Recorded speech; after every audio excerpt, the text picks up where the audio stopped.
Good afternoon, ladies and gentlemen. My name is David Bomford. I'm the Associate Director for Collections at the J. Paul Getty Museum. And Michael Brand was to have been in this chair today, but is unable to be here. And he's asked me to step in for him, which I am very happy to do.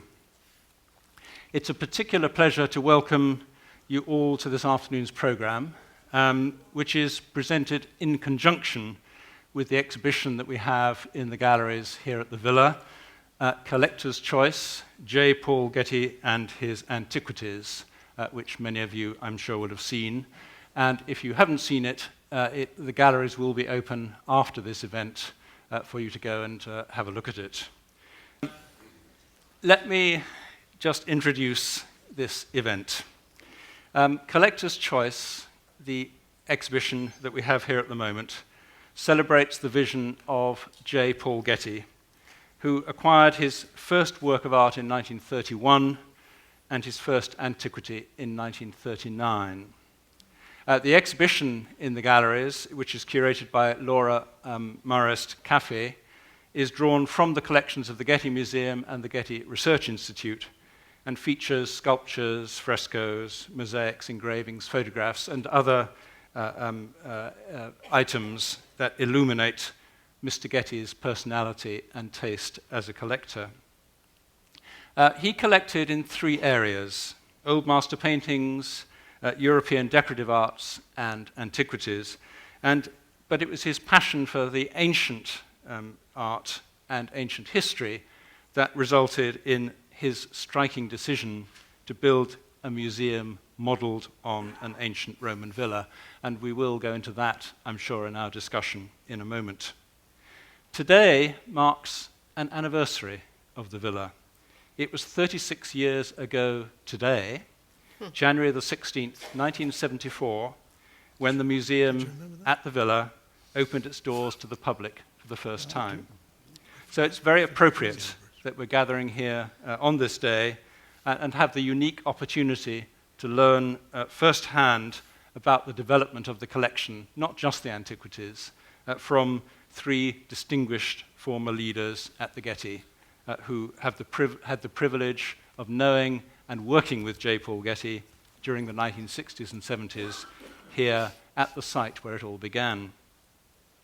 Before I introduce our panelists, I'd like to welcome a special guest here today, and that is Mrs. Theodora Teddy Getty Gaston, who is here in the front row, who was Mr. Getty's wife at the time he purchased this beautiful property, and when the museum, first museum located at the ranch house, opened to the public in May 1954.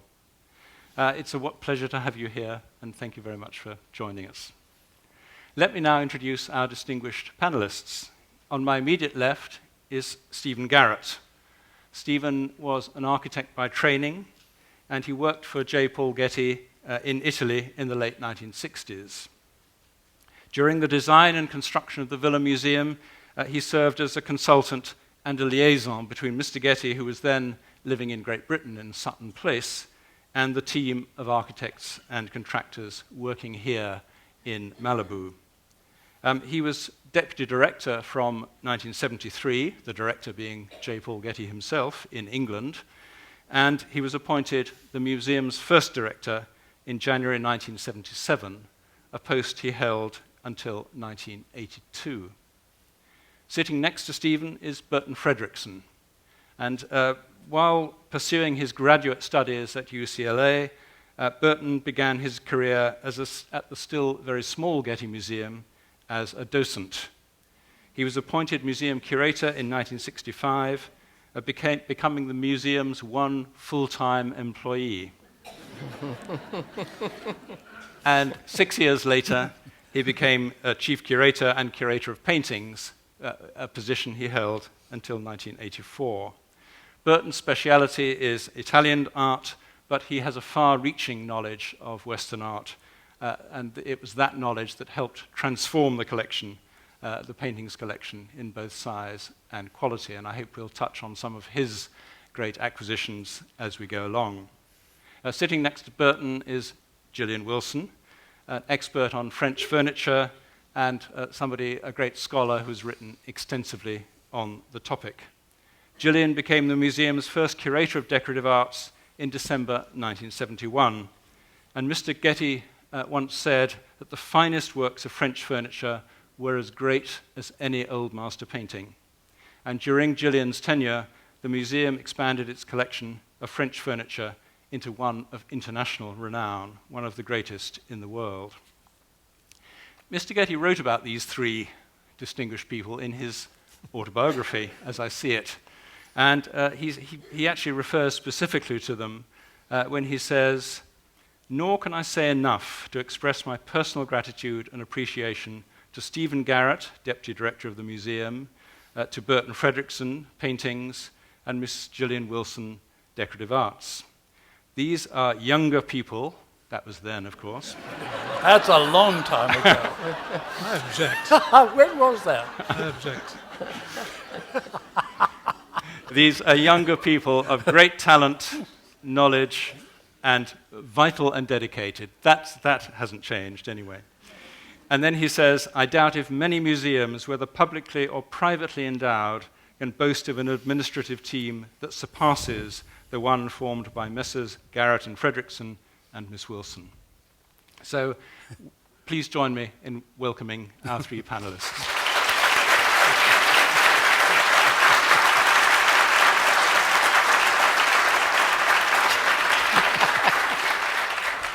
I have to say that it's just as well that our microphones weren't switched on earlier, because some of the stories that I've been hearing backstage, I've forbidden them to talk about. But let me just start with a very easy question for all three of you, and that is, I just want to know how you first met Mr. Getty and how you came to work for him. So perhaps, Stephen, we could start with you. I mean, way back in the Middle Ages in England, I was an architect, as David was saying, and a consultant who had worked with me was also working for the Getty Oil Company in the Middle East. And he had met up that particular day with Getty, and Getty had said, "I've just bought a property in the Bay of Naples, and I need an architect to go out and to have a look at the property and to comment on what work needs to be done. Would I be interested in going and meeting Getty?" I explained I was very busy and, got a lot of other clients and so on. However, the very next day I went down and saw Getty. Can't resist.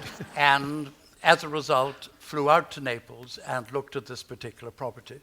And that led to a number of years working on the Italian property. And while that was happening, he raised this whole matter of a museum in a place called Malibu that I'd never heard of, and would I become involved with that? And Burton, how did you meet Mr. Getty? Well, I actually worked for him for 4 years before I met him. I'm from Los Angeles, UCLA graduate, worked here under the former curator who was professor at UCLA, and he hired me as a graduate student. And over time, we moved up to be the curator when the former curator left. And then only after I'd been here 4 years did the museum begin to expand, and I had the opportunity to go to England to meet him. And I remember walking into the dining room where he was having a late breakfast. This is at Sutton Place. Sutton Place. Yes. The previous curator had never met Mr. Getty because he never came here. I met him in the dining room. He was having a late breakfast, which he always did. I was unshaven. I was afraid of meeting him. And I was told, "Oh, don't worry about that. Mr. Getty doesn't concern himself with things like that." And it was true. He didn't mind how you dressed or shaved or anything else. And that was my introduction to him. And Gillian? Well, like Burton, I had been employed by Burton for a year here until I met Mr. Getty. Was it 2? I had problems with a visa, I think. And I finally got out and went to England, carrying with me models of 2-paneled rooms which were to be shown to him. And Stephen, whom of course I knew by that point because he'd been coming out here as sort of the intermediary between Mr. Getty and the building of the villa, took me to meet Mr. Getty in the home of Lady Darboe, Ursula Darboe. But before that, I had obviously to get something decent to wear. Stephen says he took me, but I don't think you did. I think it was my sister. No, I did. You took me to took me to Jaeger's and bought me a red linen suit with navy blue polka dots. And Delicious. the skirt went down to my knees, which was a big change from the length of my skirt in those days. Remember, this is 1970. And I was still dressed more or less in sort of 1960s art school clothes in those days. So I was cleaned up and my face washed, and we went off to Lady Darboe's, clutching this crate under my arm with these models. And I was absolutely petrified, because it is really something to be introduced and employed by what was then the richest man in the Western Hemisphere. And he was very charming and very quiet. He didn't say very much. I was with him for 4 hours. I had 1 gin and tonic and wasn't allowed to smoke. And after we'd unwrapped the models, he decided to talk to me about the Ardebille carpet, which is a carpet he owned, which I didn't want to talk about because it had been damaged by restoration. And no matter how often I changed the subject, he got back to it. You could not sway him from a topic of conversation he wanted to follow. And that was an early lesson. Don't try and talk him out of it.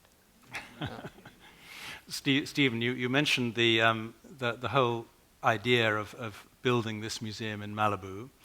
And how did that first arise in connection with you, the building of the Roman villa here? Well, the whole thing was very extraordinary saga as far as I was concerned. I saw myself as a perfectly respectable, somewhat modern architect working in England. I had worked in Italy, as I said, for JPG. And while that was happening, at one of the meetings, he said, I have this museum out in Malibu, which I founded some 15 years ago or so, but I think I need to expand it. Stephen, would you go to Malibu and would you check out the feasibility of expanding the existing ranch house, for which he'd already had some slightly preliminary schemes? I came out here once and wrote a report, and the basic of the report was it would be much better, I thought, rather than to add on to the existing house, but to build a separate building on this site, which after all seemed big enough to accommodate that. That was a report, and I thought that was simply one thing. He asked me to go and see him again. I saw him again. I went and saw him again. And I, by that time, had been here a little bit and had met up the firm that was likely to prove the architects for constructing whatever happened. And I had to say to Paul, the boys out there in LA really have got to be given some pretty clear brief on what sort of thing. And I have here a report on how I think you could best go about finding a good architect, it's not me, in order to design, obviously, a good modern building. It was immediately clear that he did not want any sort of good modern building. He had a clear idea, and the clear idea came up at 10 minutes to 8 on a November evening. He said, I want to recreate the Villa de Paperi. By sheer good fortune, the butler, Mr. Bullimore, came in at that moment. Dinner is served, sir. We all went into dinner. The moment dinner was over, I had to get back to London. I was in a terrible hurry. And the next morning, I was able to go to the Royal Institute of British Architects in London and to check out what the hell he was talking about. I had absolutely no idea at all. He wanted to recreate. Can I just go on for a second? Yes, you can. But it did lead to one of the highlights of my life, which was that 2 weeks later, I then was out here in LA. I stay at the Ambassador Hotel. I walk over Wilshire Boulevard. I go up to the 16th floor on a high-rise block where these crew-cut young architects were working. we sit round the table, and the chief architect there says, Steve, has Mr. Getty decided what he really wants to do out here? I said, yes, Bob, he has. He wants to recreate the Villa de Papri.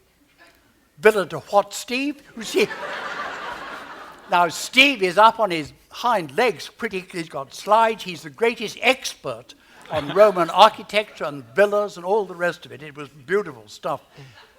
That is how it was born.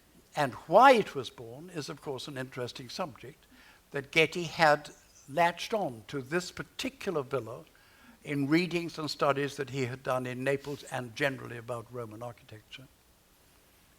Could I just amend that story a little bit? Yes. There were staff troubles. I mean, early on there were not. But part of the joy of this event is it'll be like the Maurice Chevalier song, "Ah, yes, I remember it well." Yes, Burton. I don't want to ruin a perfect story. I mean, it was beautifully Oh, told. yes, you do. The truth is, Mr. Getty went through a series of ideas about what the building should look like before he got around to the Roman idea. For a while, it was a Tudor building. For a while, it was a Beaux-Arts building. And the Roman only came sort of late in the game, after more than a year, close to 2 years of arguing, as I recall. And one of the aspects of this, I think, has been overlooked and deserves to be mentioned. His advisor for paintings at that time was Federico Zeri. Federico Zeri was an Italian who lived at Mentana, near Tivoli, outside of Rome.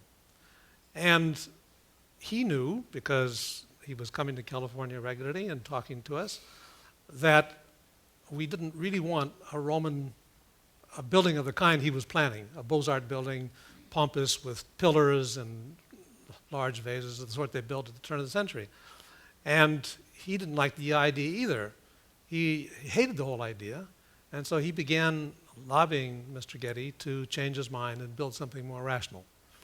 And I think that Zeri probably played a bigger role in the choice of a Roman building than we give him credit for. The fact is, Getty had written about the Villa de Papiri all long ago, back in the 50s, and so he had it in his mind, but it wasn't the first idea to come to his mind, and the fact that Zeri, who lived near Tivoli and knew a lot about Roman architecture, was able to persuade him to build a building in the Roman style, but an authentic Roman style, rather than a Beaux-Arts imitation of classical style, I think probably is of some importance. And ultimately, it was a kind of a compromise, something that would work well with the collections, and it was Zeri, I think, who ultimately persuaded him, with Stephen's help, of course, to do that. Gillian, you have no recollections of this event at all, I guess. No, I was, I mean, I thought it was pretty weird to have galleries. First of all, I had 2 galleries in the old museum. And then... In the ranch house, we're talking about. In the ranch house. Yes. And then when I first went to my first construction meeting and saw the entire plan of the upper floor, I saw that I had, I think it was 13 galleries of various sizes, from very small to very large. And I had 30 available pieces to display, which would have been about less than 3 objects per gallery. So I realized that something very drastic had to be done rather quickly. And so I thought that the villa was rather a jolly idea. I didn't think it was mad at all. I thought it was better than a contemporary building. I thought it was rather strange that the decorative art should be on the top floor of a Roman villa. I mean, the elevator was rather like a time machine. But my main interest was getting to Europe and buying like crazy. Yes, yes. Let's just step back a moment and think about what it was like. What was it like looking at objects in the ranch house as the museum was in its first iteration? How did things look there? What was the actual... Terrible. Yeah. I mean, my galleries had linoleum on the floor and sort of big red velvet ropes on massive brass stanchions. And everything was all herded in together willy-nilly. There was a vague difference between neoclassical and Rococo, but not much. And the paneling was not real. The chairs were all 20th century. It was just I mean, I hope you don't mind me No, saying that's this, very Burton. derogatory. Burton was in charge. No, it was really a terrible unfair. mess. But I saw the first time I ever came. I came on a visit several years earlier. That there were these perfectly wonderful objects hiding in amongst the dross and the dreck, so that one could see where to go from there. Burton, let's have an alternative view on that. Well, I wouldn't disagree enormously. The paintings were kept mostly in a small room that had been a theater. In fact, that theater had been built for Teddy Getty because she was a singer. And I guess they did use it for a while as that. And we had to convert it into a picture gallery. It was a bit small for that, and some red velvet had been hung to make the pictures look well. One of the biggest pictures was on the stage, what had been a stage. And in fact, there's a photograph, I think one of those we were seeing showed that. So it wasn't a perfect environment for the paintings. I think the antiquities, some of them were jammed into a little hallway where you couldn't, even some life-size pieces, you couldn't get back from them. It was impossible. So there were lots of things left to be desired, but it was only that way for how many years? It opened in 54, and then they built an extension in 57, which solved some of those problems. Do you remember that a big day was when about 20 people came, and some days nobody came at all? And you two were delighted. Oh, yes, but then we could sit in the garden and smoke and drink beer, you see. And not Burton, but me and the other kids. And there was a man at the gate called Sam who used to have a walkie-talkie, used to phone up and say, a visitor's coming. And we all used to hurry to the galleries. David, you want this stuff, don't you? And I think that the security staff, were they UCLA students? By and large, where are they from? Not at that time, quite a few of them. No. Yeah, and I think that they would frog march the visitors round, giving them art history lessons and march them off again. And one suspected there was a great deal of smoking pot behind the curtains and things like that. No, of course not. And it was very, very quiet. It was very, very gentle. Nothing ever happened. And just one other thing. For lectures, which we had lectures in the evening, it said on the invitation that you were advised to wear warm clothes, because there was no heating, and Burton's wife used to provide the punch and take the tablecloth home and wash it, and it was so mom and pop, the whole thing. I think it's probably up to the chair to bring us back to the topic of the discussion. Let's talk about Mr. Getty as a collector, which is what we the main theme of the discussion. And really, let me ask you a general question. And this is perhaps quite a difficult question to answer in its totality, but how would you assess Mr. Getty as a collector? Stephen? No, I think you better go to them, okay. really. You come later. Burton, you're the I'll summarize it. Put this into another context, Burton, and this is that you have lectured very, very illuminatingly on a contrast between Mr. Getty and Mr. Norton Simon as collectors. And perhaps you could even put it in that context as to what sort of collectors they both were. Well, that's a big subject. Mr. Getty started collecting fairly late in life. I think he was in his 50s or so. And his first love was decorative arts, I think, as Gillian will confirm. He came to antiquities a little later, the 1930s, late 1930s, just before the war, and didn't really start collecting in a big way until he was in his late 60s, I think, during the 1950s. He was a much wealthier man than Mr. Simon.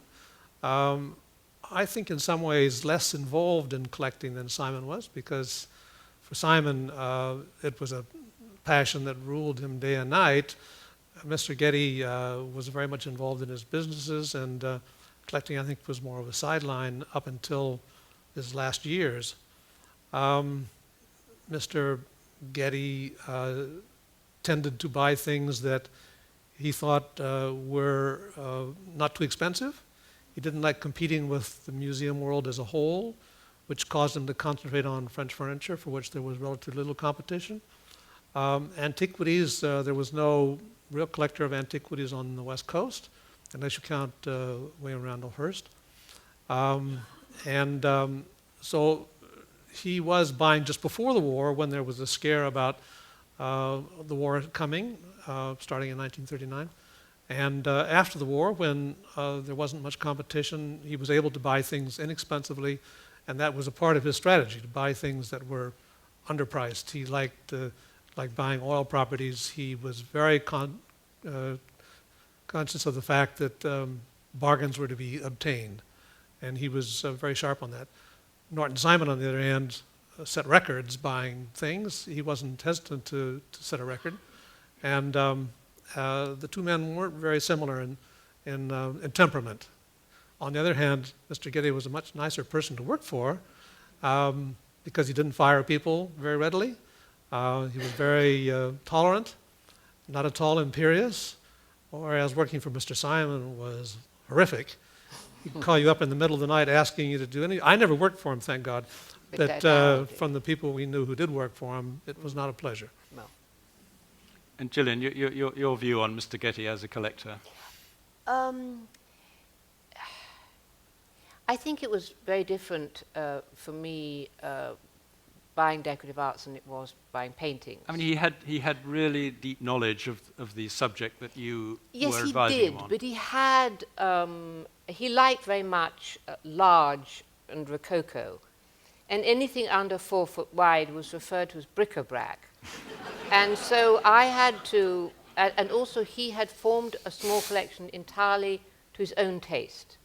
And I had to transform that taste into a more of a general, a more covering taste, and buy other things. So I had the job of trying to make him buy things he didn't want. And this was a lot of hours and hours, usually after midnight, when he was not working on the phone with his oil wells. You would see him in the early hours of the morning. And he knew what he was looking at, and he would know the names of the makers, and he would express an opinion as to whether he liked something or not. And he knew the field, but there was always this dreadful question, which was, how much is it? And I found quite quickly that if you could arrange, I'm sorry if this is not answering your question, but it's to do with Mr. Getty's mentality. If you could arrange with the dealer to drop the price to a certain extent, and then leave another few thousand for Mr. Getty to drop it, he was happy. It didn't have to be a big drop, as long as he could make a dent. That was enough. Some things, of course, were never acquired because they were too expensive. I mean, I was working in a field by this time which was extremely expensive, because I had a competition from the Wrightsmans and all of the New York Grand Dames, and also some museums were buying again. So that the prices were very high. He didn't like to buy at auction.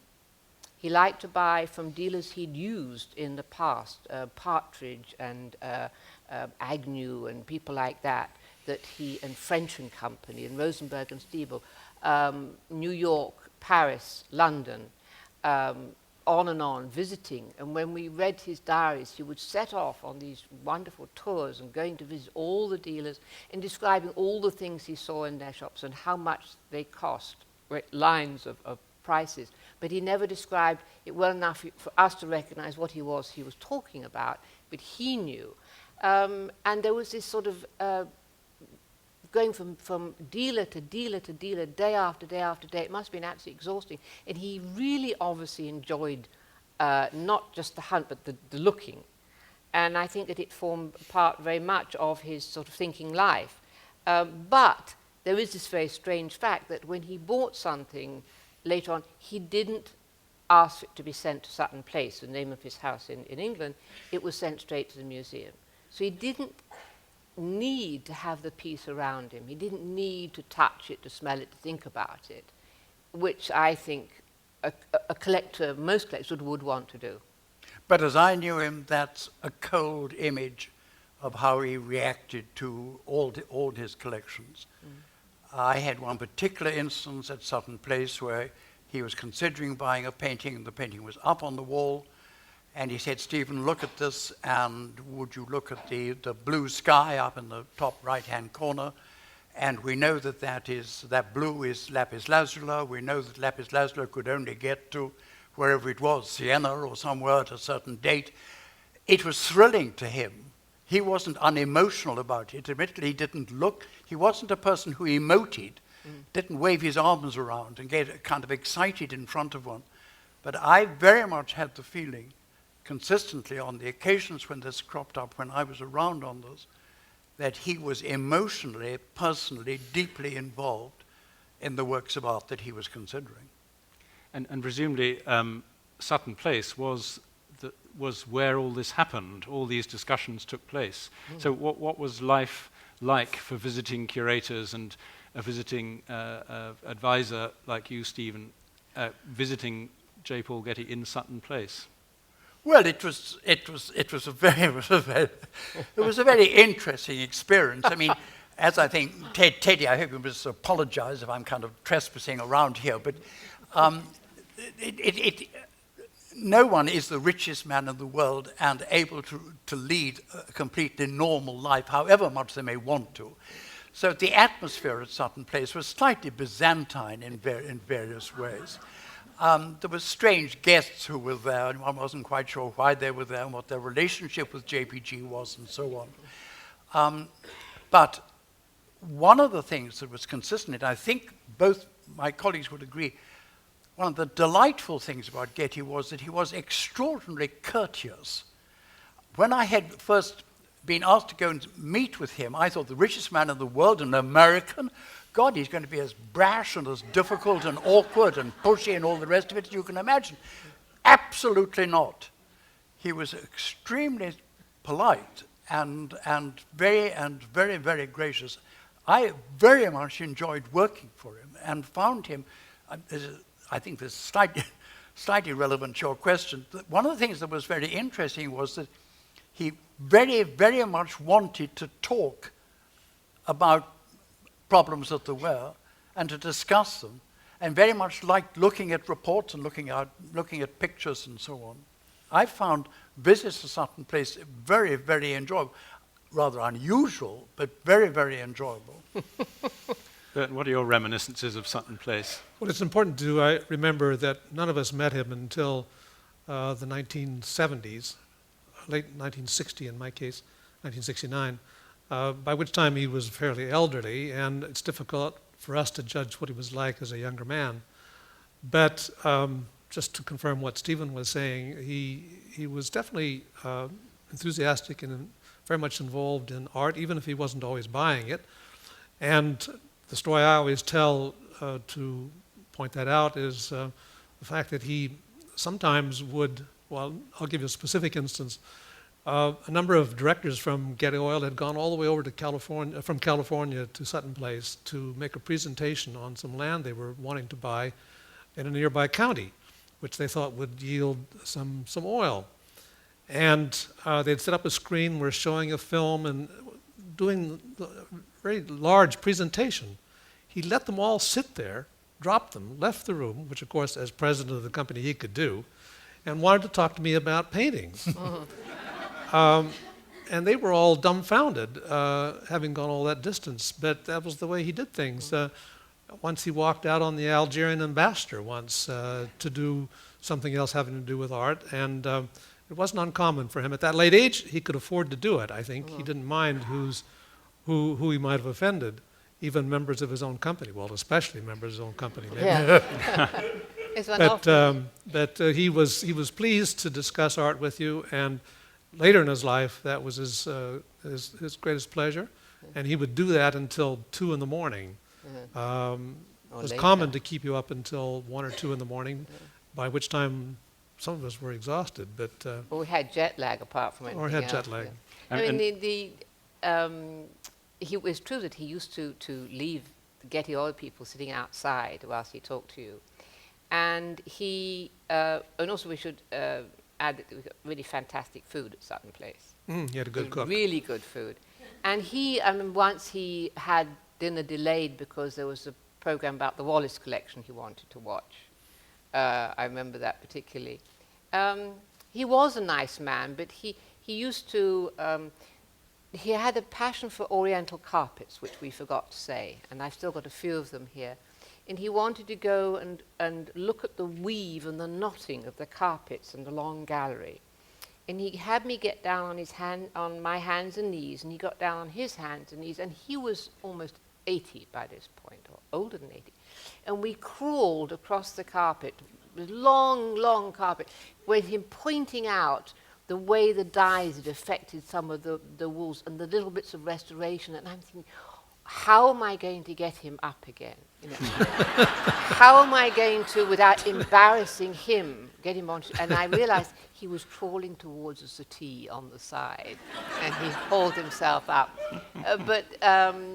You know, he was slowing down, and he was getting old. But he had, as you're saying, he was polite, and he was quite forthright. And he once took both my hands in his. I was leaving, and he said, "I so much enjoy having you here." And that was really nice. And he, he was very dear, and he liked his curators to come and talk to him. He never took my hand.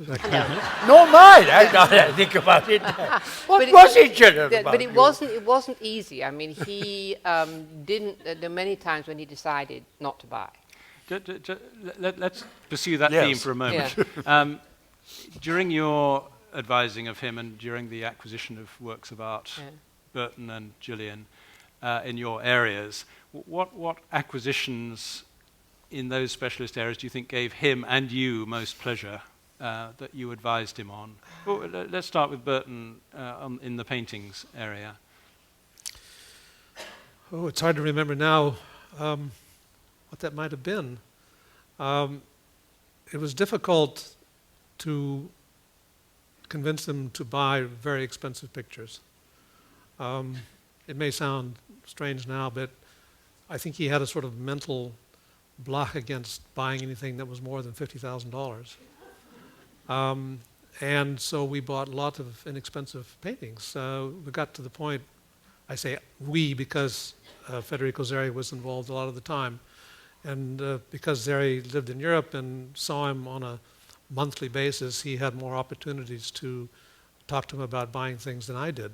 And trying to get him to buy something by mail, by sending him a transparency or something, was almost a waste of time because he'd find some reason not to buy it. Your only chance was to go there and convince him face to face. After having been turned down on expensive pictures, we got into the habit of presenting things that we thought were in the range he was willing to pay for.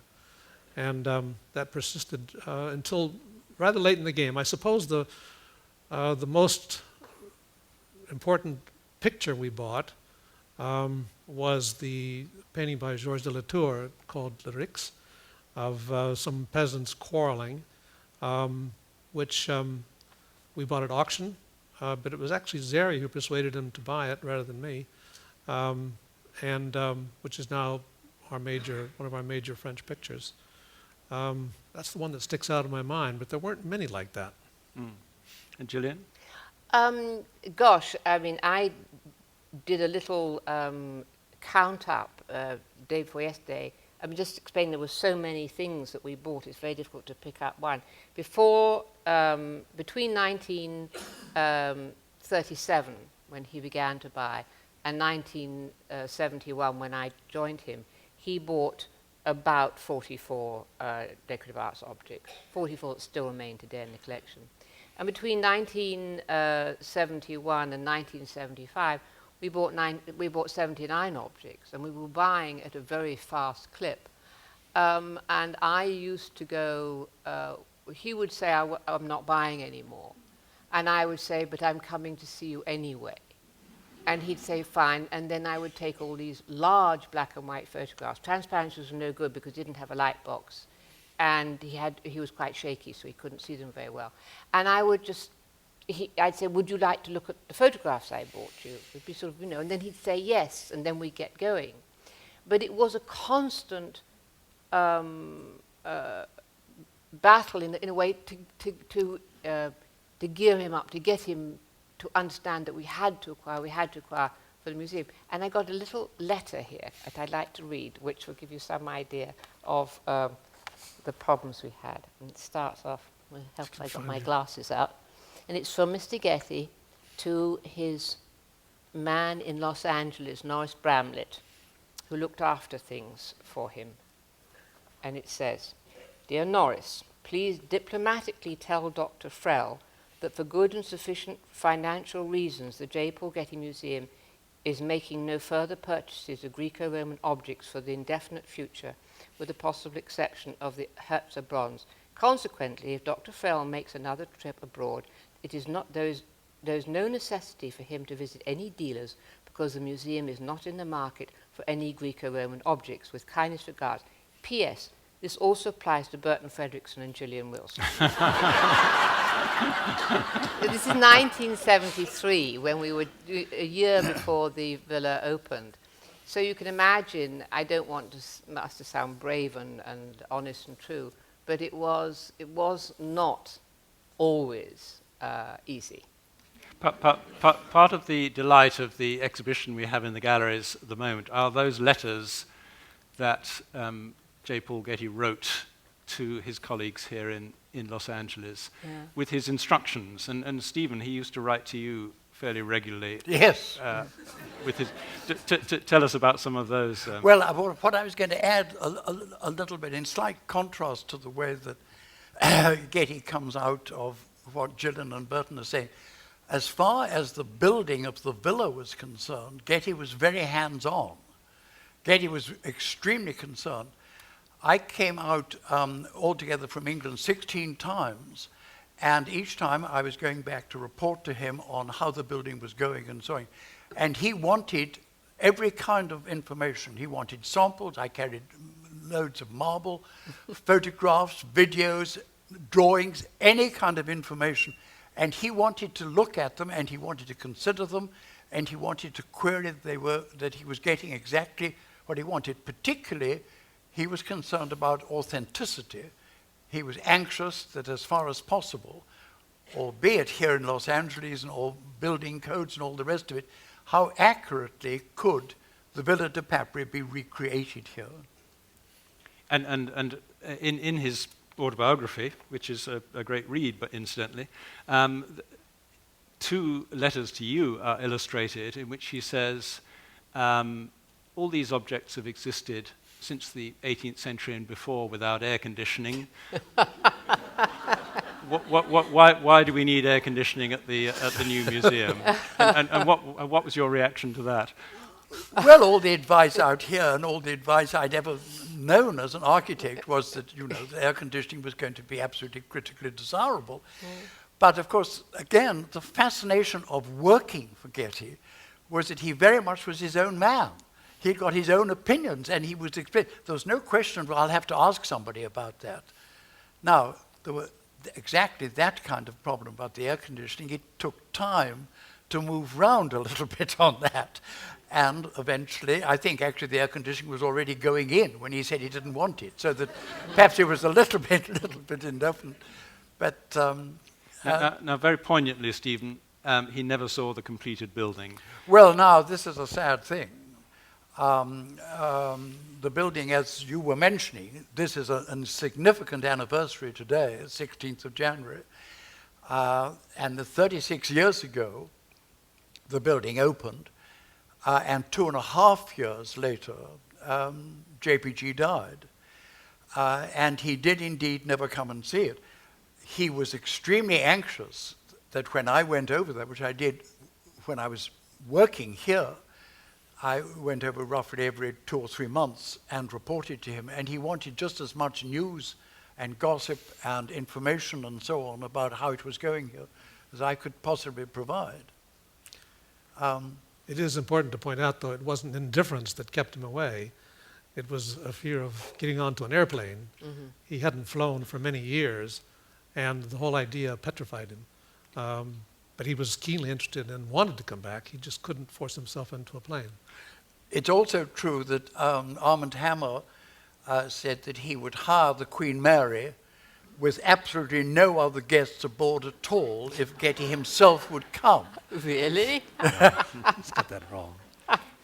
There was a very pretty moment when, after the museum had been open for about a year, there was a helicopter flying over the long peristyle garden, and one of the guards came in and said, "Stephen, come and look. You know, Getty is up there. He's looking. I recognize him looking out of the window."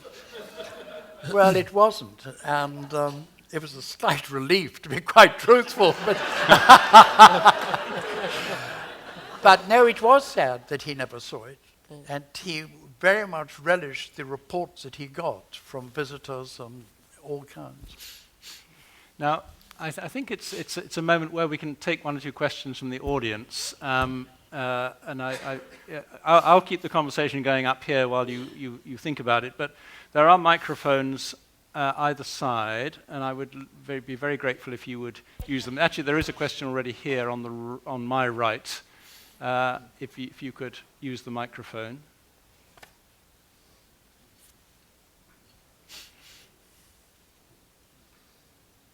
While we're waiting for the microphone, do you have, the three of you, you've reminisced quite a lot about J. Paul Getty, but do you have a favorite memory of your actual personal encounters with him?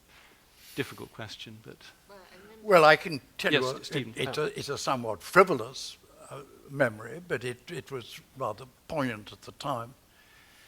Sutton Place had a long dining room, and it had a table in it that could seat 58 people.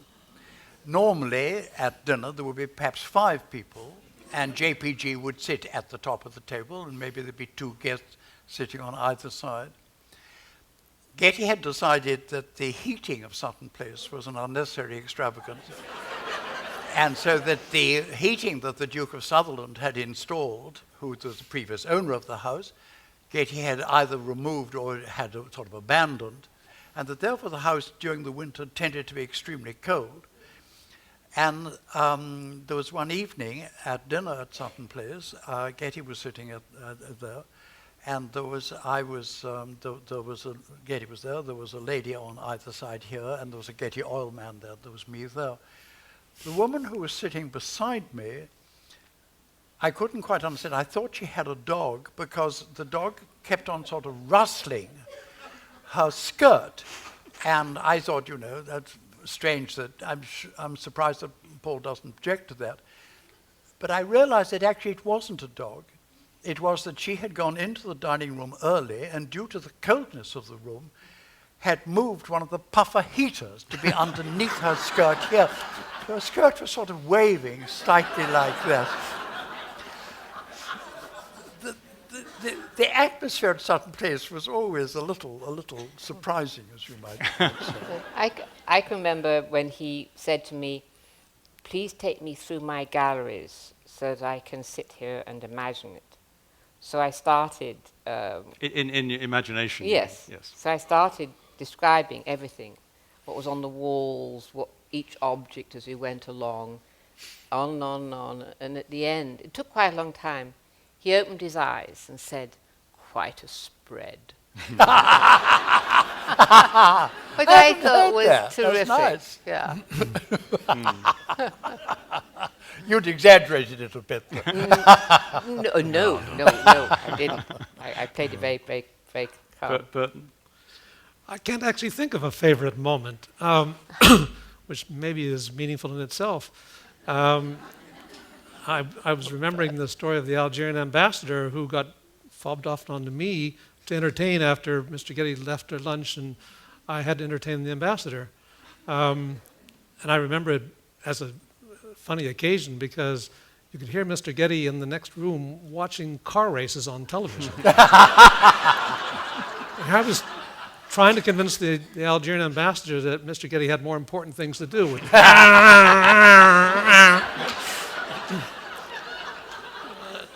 wasn't a high life of my career, but I remember it. Now, the first question from here. Due to the recent news in the newspapers, I could understand if you don't want to answer this, but was there much conversation about provenance of these items that he was going to buy? Are you talking about works in general, or are you talking about paintings? Works in general. Was a lot of the conversation, are you sure that we can buy this, or was it I can just ignored? add one thing to that. There was no doubt at all in my mind that Getty was extremely concerned not to do anything that was contrary to the law.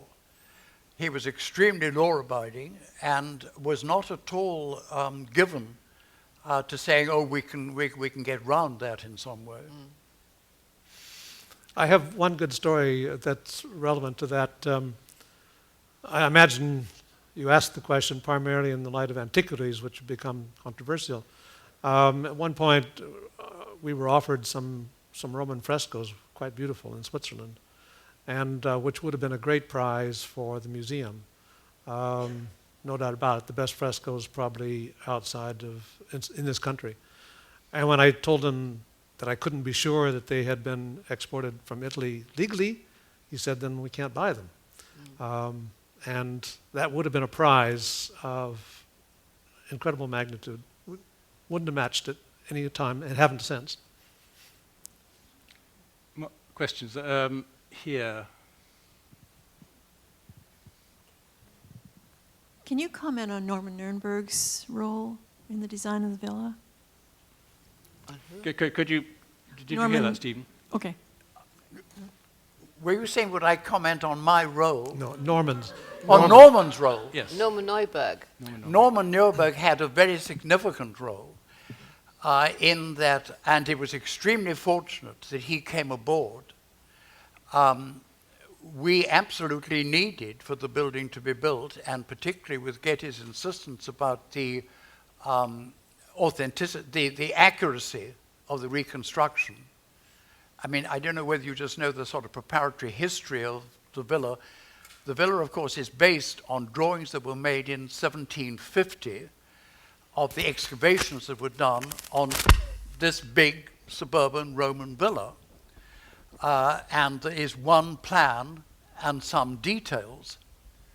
Now here we have Getty saying he wants to recreate this building here in Malibu, and there had to be a significant amount of sort of interpolation of how actually what the building really would have been like.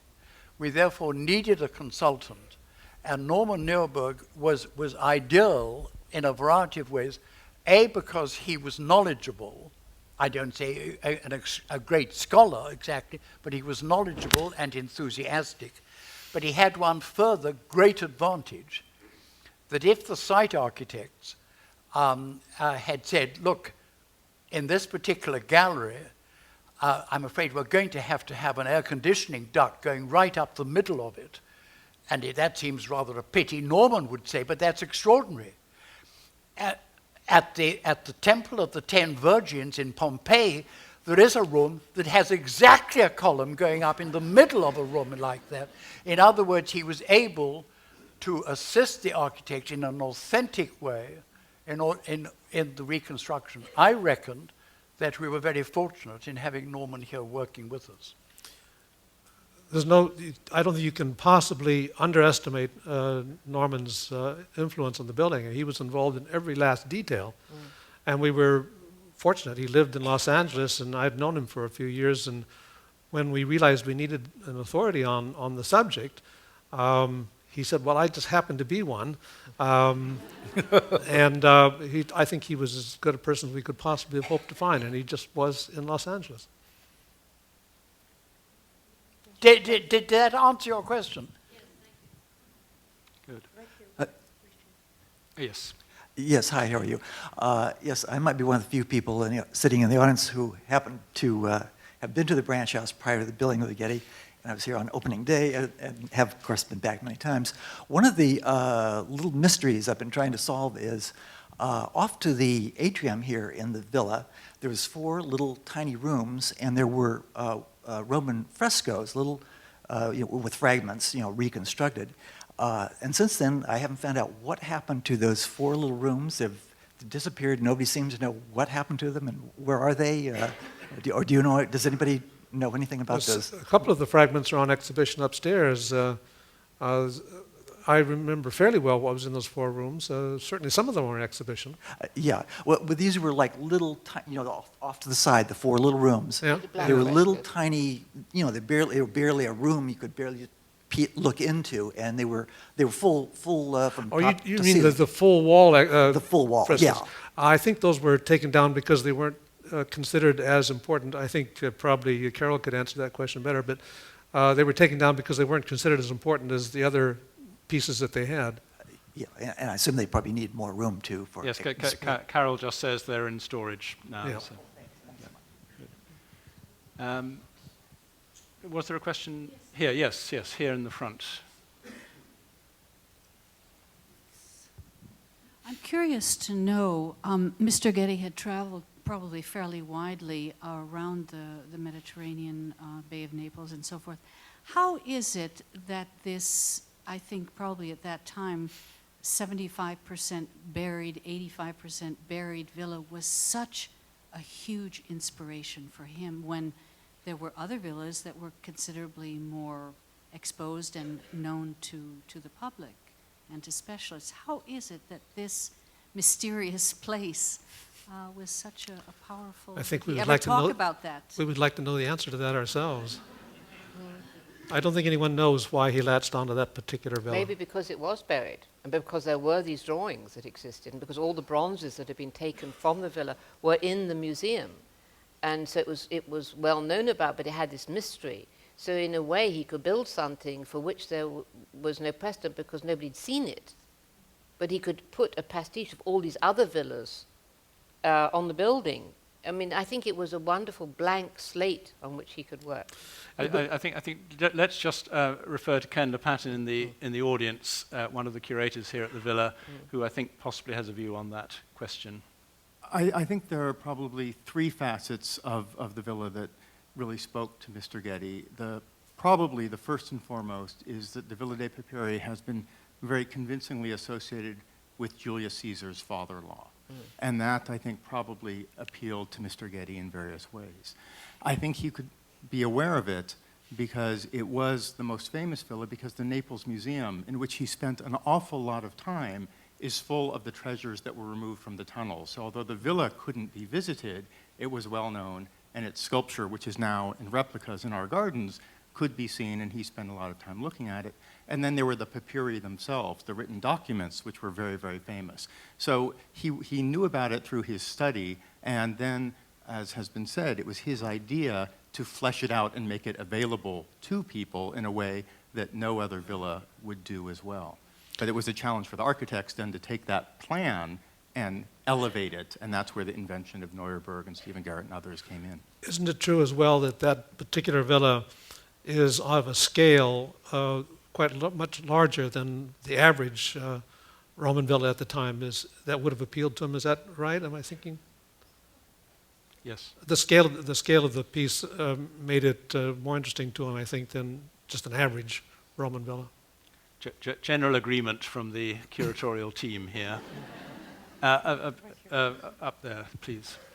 Yeah, you mentioned about J. Paul and kind of his envision of a museum, but would he have ever seen it to the level it's gotten to, and with an institute, 2 different museums, and I mean, at what point did his idea stop and kind of the spirit that's been interpreted of where that should go? I don't think one can make any faint assessment of what he thought might come of the future. He indeed, of course, financially endowed the J. Paul Getty Museum and the Trust and so on as they came to do great and wonderful things. But what those were to be, I don't think he would have thought about at all. I think he was extremely satisfied and pleased with himself for having done what he did do during his lifetime. He didn't like talking about what came after him. He didn't talk about things that referred to death or mortality. He wouldn't, for instance, buy Roman sarcophagi. He wouldn't buy paintings that had old men in them. and he never discussed what came after him. It was a subject he just didn't bring up. I mean, he told us on a number of occasions that he wasn't going to leave us any money, which is one he did bring up from time to time, that we'd only get the foundations that existed, which was, I think, 4 million or something. And so it was an enormous surprise, as you can imagine, when the will was read. And I sometimes think that he didn't tell us because he didn't want us to stop coming to visit him. Oh, Gillian. Do you think I think he rubbish. knew. Never heard such stuff. No, he knew that if we knew that we were going to be able to buy all this stuff, that we wouldn't bother with him anymore. Calm down, I think there's quite a bit in that. So you see what we had to put up with in the olden days from this director. I think he Anyway. didn't want us to spend his money for him. What? I think he didn't want us to spend his money for him. Well, why did he leave it to us then? Well, because by the time he's gone, it doesn't matter. But Yeah. But I think that he would not have he wouldn't have dreamed of any of these things that have been set up, all these extra bits and pieces, and he certainly wouldn't have wanted a modern building. Well, I think we're agreed on that he never dreamed of what would come of the future. Yeah. A question here and then at the back there. So you mentioned that Mr. Getty didn't want to talk about death, but he expressed his desire, and I wonder, to be buried here in the villa, which took me years before I learned about. I'd love to hear from you what was your reaction when you learned about his last wish, and how did any one of you knew about his plans? his plans for Being buried. To be buried Be buried. here, yes. I think it's unique. There is no other museum in the world that founder would be buried on the ground. There is the Dulwich. Dulwich Picture Gallery, actually, Yeah. yes. So it's not the only museum in the world, but any reactions to that? Well, Stephen, you were Did you involved know? with this, Did you know he was going to be buried here? the burial. Yes. I mean, What are you asking me, Gillian? well, I mean, were we surprised? That he No. wa- No. Not at all. Well, he felt he was a Californian. He voted here, even though he wasn't living here, and he always intended to come back. He felt a certain connection and loyalty to California. He just didn't do it because he was afraid to fly. But I think he was sentimental about California. Oh, no, very much he so. was buried where there's a bench that used to look out across the sea, and he said that was where he wanted. He was very specific about where he wanted to be buried. It's a point that sticks out, which is not accessible to the public. And that bench that Gillian is talking about is in a photograph which is in this admirable small exhibition upstairs. And in the photograph is Getty and Teddy. In profile, and very, very elegant, I thought.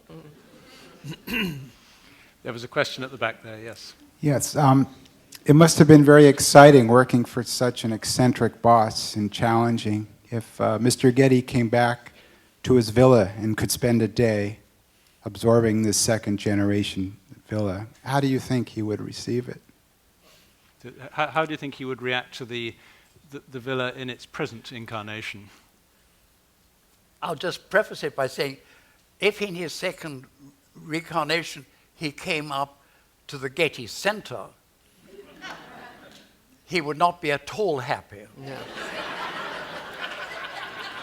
I'm not saying that the trustees did anything wrong or that Richard Meyer didn't do a fantastic building, but Getty did not like modern architecture, and whatever that is, it's modern architecture. If he came back here, I think he would be extremely pleased with a number of things. Yeah. One is, I think he would be delighted that the villa building, for all practical purposes, is hardly altered. It has this one grand staircase, which for a lot of practical reasons is a great asset to the circulation within the building.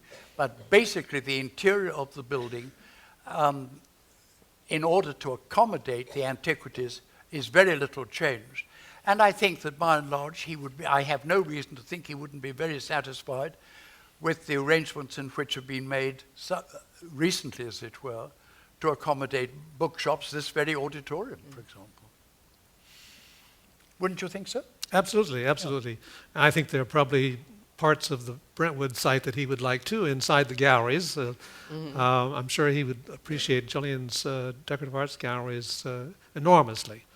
Once you're inside the building and you're no longer aware of the fact that it's concrete and so on. Well, Travertine. and he'd be thrilled, in a sense, that the upper level has been opened up, Yeah. so that there is natural light up there. I mean, the display of the antiquities on the upper level is really absolutely splendid, I think. Yeah. It was always a surprise, I have to say, to me, visiting the former Getty Villa, that the upper floor had light excluded, as it had to, for paintings and furniture to be exhibited there. So one went inside from the beautiful Californian sunshine into these rather dark spaces. And now that it's flooded with Californian light, I think it's just beautiful. It looks so, the villa is so beautiful now. I mean, every little detail is wonderful. And I think that, that he'll be so happy that the herb garden had been kept and the peristyle pool. I mean, I think he will be really overjoyed to see it. Really would. When does he do? Anytime. I think that is a magical moment on which to end this discussion. David, can I add some? Can I say something?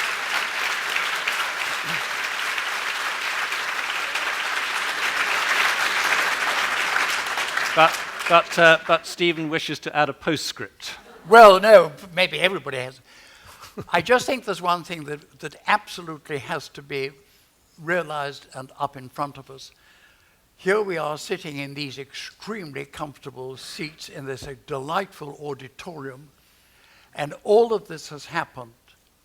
The villa, the site, the collections that are here, and indeed the Brentwood site as well, has happened through Getty's decision that he would leave virtually all of his fortune to the museum.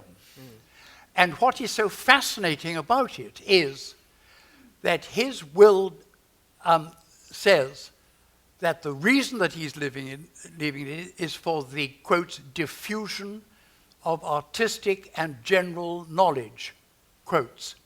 That's it. Nothing about, you must always collect in those areas that I loved so much during my lifetime. That nothing about them must always be a member of my family on the board. Nothing about any restriction, nothing about you've always got to stay here in Los Angeles that I loved so much. In other words, the freedom that he gave, not both financial freedom, but also legal freedom of how this institution could develop over the years, and the faith that he had in subsequent, whether wisely or not, but the faith that he had in subsequent trustees that were to come is really very, very remarkable. I think we owe him a huge, huge debt of gratitude for what he left to us.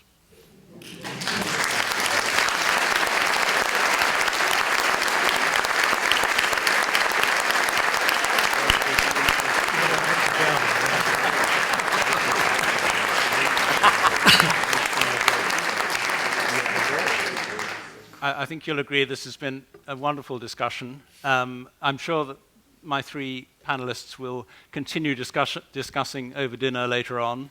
And let me just ask you to thank them one more time. Thank you.